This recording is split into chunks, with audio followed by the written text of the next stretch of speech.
All right, my friends. So, as you recall, we have been in our series talking about what would Jesus do, WWJD, not so much about how do we act like Jesus, as much as what Jesus taught us help us in our daily lives and actually change the way that we do stuff and we behave and everything along those lines. So this week we're tackling a tough one. We're talking about divorce.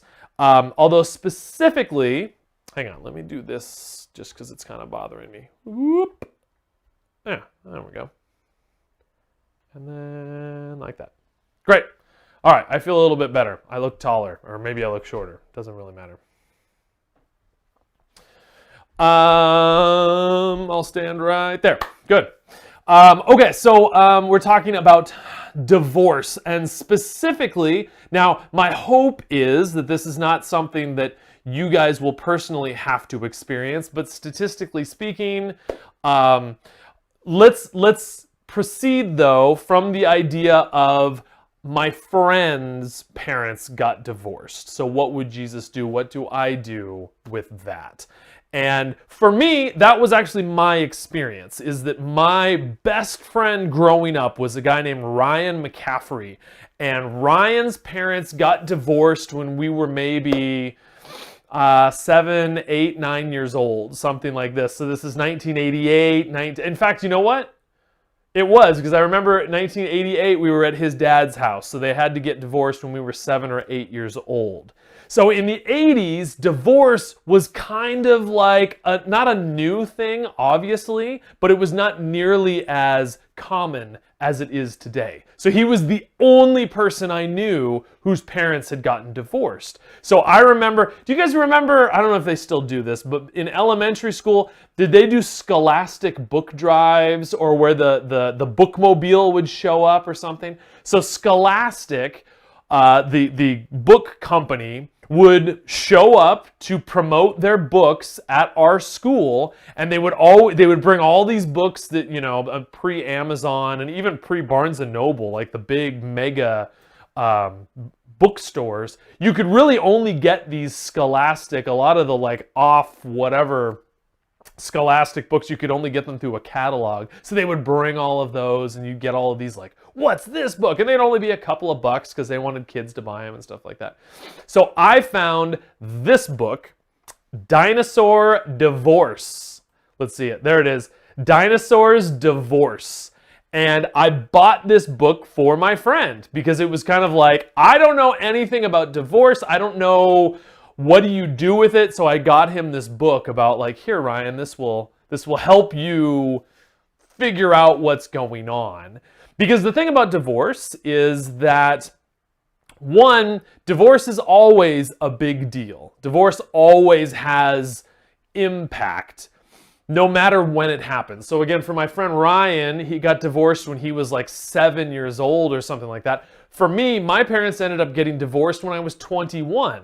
It still impacted me, but it impacted me differently. I mean, obviously you get divorced, your parents get divorced when you're 7, you don't even know what's happening. Well, why is dad not here all the time, or mom not here all the time? Why are we having to move you don't understand the why. If you're like a teenager or a preteen, then some of the struggle is more like, well, what does this mean for me? Is this my fault? Like all of those sort of things going through. Then if you're more, you know, like for me being 21, you maybe understand a little bit more of the complexities. You don't have like for me, my mom was very hurt, and so she kind of like responded with a lot of like trashing on my dad. But I was thankfully old enough to realize that's your hurt speaking, and so I don't think you mean all of these horrible things that you're saying about my father. But I do remember very specifically, again, 21 years old, I was still living at home, and my dad called us in. We sat, my sister and my dad and I sat at the table. I remember my mom was standing in the kitchen, and he talked to us about like what was happening. And, you know, we had the talk about this whole thing, and it was It was terrible, you know. It was painful, and I mean, asking the really tough questions about, like, are you gonna still love us, or do you, like, whatever, and are you gonna see us anymore, and all of these sort of questions that come out of divorce, because it is so, yeah, it's such a big deal. So that's what we want to talk about in the brief time that we have today.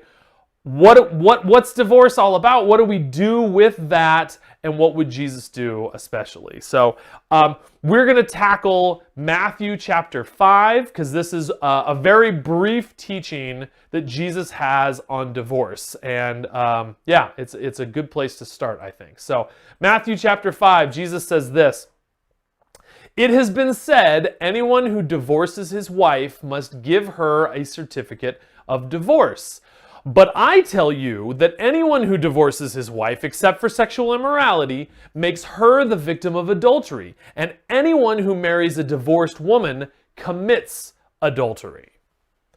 So what Jesus is doing right here is he, in this is part of the Sermon on the Mount. Jesus is going through a couple of either like laws that the Jews believed, or teachings, or something like this. So that's why he starts off, remember, with this first one of it has been said, anyone who divorces his wife. And what he's referring to is Deuteronomy 24, is that Moses actually taught that divorce meant you had to give your wife a certificate of divorce. And at the time, and Jesus talks about this in other places, at the time, what that meant was if a wife got divorced, or I mean, like, yeah, if you were divorced back pre-Moses, basically the wife was ruined.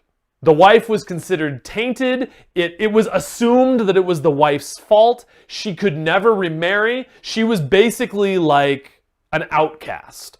So what this certificate did back in those days is it would kind of release the woman from the responsibility so that she could remarry, she could not be an outcast. So it was a really big deal back in those days. But then what ended up happening is that in Jesus's time, people would get married and then just be like, nah, I'm done. Here's a certificate of divorce. So they would just like dish out these certificates of divorce like they were nothing.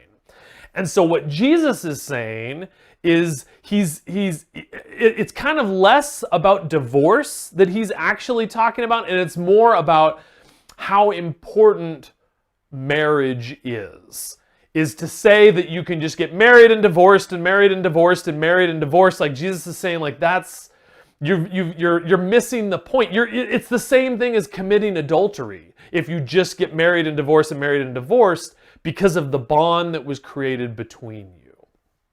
So, along those lines, let's talk a little bit about marriage, because I think you can't understand divorce until you understand marriage. Now, I know for you guys, obviously you yourself getting married is probably not even on your radar. I mean, I'm guessing the thought has occurred to you, but not in any real practical way. I'm guessing you guys aren't like, I mean, maybe you are. Maybe you've got this life plan where you're kind of like, well, when I'm 22 years old, I'm going to get married, and when I'm this and when I'm that. But either way, long ways away is my point. But I'm assuming, no, in fact, I know for those of you guys, you all know people who are married, at the very least your parents. So marriage in the Bible is designed, first off, it's designed to be a lifelong covenant.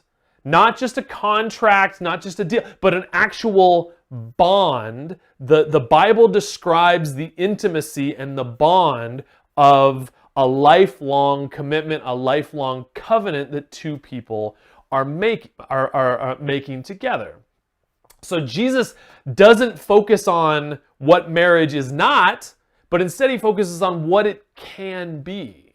And it's this idea that even like for Judy and I, my wife Judy, when we got married, or even before that, when we were doing the premarital counseling, one of the things they said is that you are never to mention the D word, never use divorce as like a bargaining chip in an argument.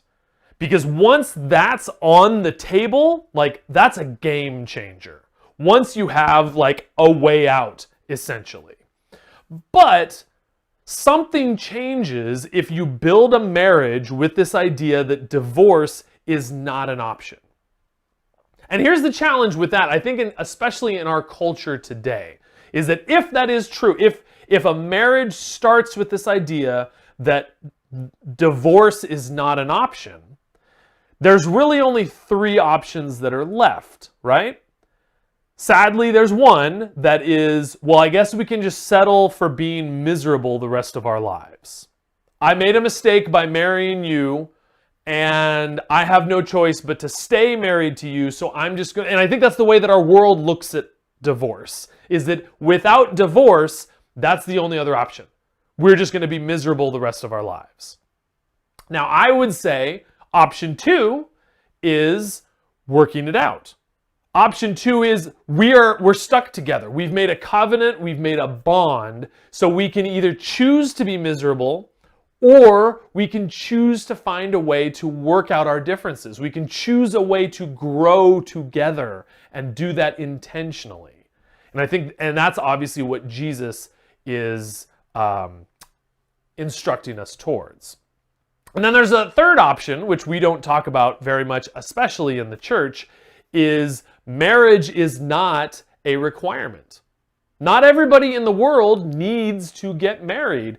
The Bible even specifically talks about it's a wonderful calling to never get married. It's a wonderful calling to be single. It is not a miserable existence, a lonely existence. I mean, like, think about like monks and nuns and priests and stuff like that that never get married, still have a wonderful, full, blessed life. Marriage is not for everyone. And that doesn't make people less if they don't get married. It doesn't make them lonely. It doesn't make them missing out, which is what our culture, I think, believes, and sometimes our church believes too. But that's a whole separate story, because we're talking about divorce. We could talk about marriage, and we will at some point, a lot more. But let's instead talk about divorce. Because again, our specific goal here is to talk about what do we do about a friend who gets divorced. Or a friend whose parents get divorced. What would Jesus have us do? So first off, let's talk about the damage that divorce does. And for me, a lot of this is based on how old you are when your parents get divorced. And I would say there are 2 main things that I think divorce does. And the first one, and again, this is really for like younger kids like, people like your age or younger, is there's this real tendency to blame myself. Is it my fault that my parents got divorced? And that is such a tough one, where it's like, the reality is nothing that anyone can say, no amount of parents saying, oh, no, it has nothing to do with you, like this is just between me and your father, like this has nothing to do with you. No amount of saying that is going to convince people. Like that, there's a deep-seated thing, I think, that can be, I think this is my fault. And that's such a tough one, like how to help with that one. But then there's a second one that I think applies no matter how old you are, is there's a certain level of family foundation that is gone. Because like for me, I grew up, and again, my parents got divorced when I was 21 years old. So I was already an adult. I had already had a job. I hadn't moved out yet, but car, I'd had relationships. I was in a relationship actually at the time. And, but for me, like I had always viewed my family as like the perfect American Leave It to Beaver sort of idealized family, right? We had a mom, we had a dad, we had a brother, we had a sister, we had a dog, we had a nice house. We went on family vacations together. We had family dinners together. Sunday nights were like family night. We had all of these sort of things, which is just like, this is everything that a family was supposed to be. And then my parents get divorced. And so then all of a sudden it was like, was that all a lie? Was none of that actually true because there was this rift forming between my parents? So that starts. But then a second thing too is that my parents, my mom at least, had her parents stayed married until the day that they passed away, or my grandfather passed away first. But so for decades, grandma's house was the place that all the families would go. And all of her brothers and sisters would come back with their families at grandma and grandpa's house. And that was what I was expecting to have happen. My parents, someday if I ever got married and had kids, I would come home to grandma and grandpa's house and we'd be able to have family time like that. And that was gone. There was no more grandma and grandpa's house. There was going to be grandma's house and grandpa's house, which is the way that it is for me today. And that feels like something is lost. So, with all of that said, I would say that's when we would talk about what does Jesus want us to do for those people that are going through that, is the first one is meeting them there. Hopefully we've been able to talk about grief and we've been able to talk about things of that nature, is that's one of the biggest challenges, is feeling like they're alone. I'm the only one going through this. And I mean, even if they have brothers and sisters and stuff like that, they can feel isolated, they still feel alone. The reality is that if you're not going through this, you can't really go through this together. But to support, to be by their side, to just say like, hey, I'm there. And that's such a huge first step. I've used this analogy before, but in the book of Job, horrible things happen to Job. His entire family dies. All of his money is taken away. And then after all of that, he becomes deathly ill. And he becomes an outcast to society. And all of these horrible things happen to him due to like freak accidents, no fault of his own. And 3 of his closest friends show up, and it says for 7 days, they just sat with him. They didn't say a word. They just sat. And for me, starting with like, man, that's tough. Not jumping to like, oh, it's going to get better. Oh, you're going to get through this. Oh, everything's okay. Oh, they still love you. Oh, here's your solutions. But just like, man, that sucks. Like, let's just sit in that. I think that is such a huge first step. And honestly, guys, if we as Christ followers were known for nothing else but that, if we were just the people that would come alongside someone and say, man, that sucks, I'm here. That would be like, imagine what a world we would live in if we had a group of people that were those people. Because once we can sit, and once we can sit alongside, I love this image of, here's you struggling and here's me fixing it, but instead, here's the 2 of us side by side. Let's face this. I'm here. Here's my shoulder. Like, let's walk through this together. Like, I can't experience this for you, but I can care. I can sit. I can be with you. I think that's such a huge part of this. And for you guys too, is realizing, again, you're going to run into this. Like, here's that challenge, is that I can virtually guarantee if you guys have relationships, the odds that you will never have a relationship end seems very, very unlikely. Hopefully you guys won't have to go through divorce, but at the very least you will have a dating relationship that ends. And it's going to feel very similar. It's going to feel like this foundation that you have is broken. And at that time, I would hope that you would have a community of people that would be able to sit with you in that as well. Let's pray. Father, thank you. Thank you for fellowship. Thank you for partnership and relationships, that we are able to have that romantically, intimately, and we're able to have things like marriage and things like dating where we can actually be open and intimate with another person. And I just want to pray your protection against divorce then, because divorce, takes something so precious and so intimate and close and breaks it. And that does such damage. I pray against that damage. And I pray when that damage does happen to us or around us, that we can be there for those people that are going to be hurting and that need support. Help us be those kind of people. Thank you. We love you, and be with us as always. In Jesus' name, amen.